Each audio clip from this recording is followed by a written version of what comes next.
Mon exposition, c'est le pas. On a mon humanité, mes croisements, le trouble et l'apaisement. Donc, d'un chemin à l'autre, de toute façon, le but c'est d'arriver à l'apaisement. Donc, les pieds sur les murs, dans lesquels j'ai écrit des différentes langues, japonais, anglais, arabe, néerlandais, allemand, portugais, espagnol, fond, pour exprimer le pas, qui finalement m'emmène vers tout le monde et tout le monde vient aussi vers moi. Et on a aussi l'œuvre Qui suis-je, que j'ai accompagné d'un texte juste en bas où ça c'est une des rares fois, mais qui suis-je est une question, je pense, fondamentale pour beaucoup d'entre nous. On est quoi, on est qui? Donc quelque part, mes œuvres, ça va toujours un peu dans ce sens, poser des questions, à se trouver, à se chercher, à trouver les autres, à se trouver soi-même surtout. Être femme déjà, une femme béninoise, c'est pas facile. Moi j'ai un peu cette chance quand même d'avoir beaucoup de caractère et d'être particulière et de pouvoir finalement me permettre certaines choses. Je pense que c'est dur d'être une artiste béninoise.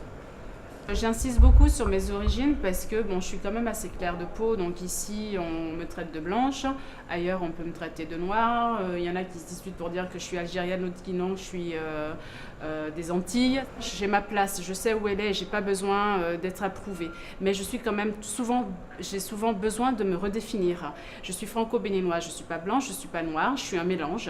J'ai aimé le fait que la prison soit juste à côté et que nous de l'autre côté en tant qu'artistes on soit libre. De toute façon, on est toujours un peu prisonnier de notre propre monde. Donc finalement, ce n'est qu'un reflet et ça reflète vraiment la réalité des choses. En tout cas, la réalité de mon monde et de ce que j'exprime, ce que je vis. Peindre a toujours été quand même très douloureux. C'est dur et très douloureux d'accoucher de tout ce qu'il y a à l'intérieur. Et j'ai toujours eu un besoin, ça a été un rituel pendant très longtemps, de détruire toutes mes œuvres. Donc je ne voulais absolument pas les partager avec qui que ce soit. Je ne voulais même pas que ça se voie. Et ça a été une thérapie, je pense, pendant très longtemps. Et après, j'ai quelqu'un du milieu de l'art qui a vu mon travail. C'était vraiment par hasard et qui m'a dit, je t'en prie, il faut arrêter de détruire. On a passé un pacte. Alors au début, ça a été très très très dur. Et après, ça a été pas à pas de ne plus détruire, de les montrer, de les vendre, d'exposer. Et j'ai envie que mon œuvre ou mon travail ou mon monde parle aux autres. Pas moi, mais ce que je fais.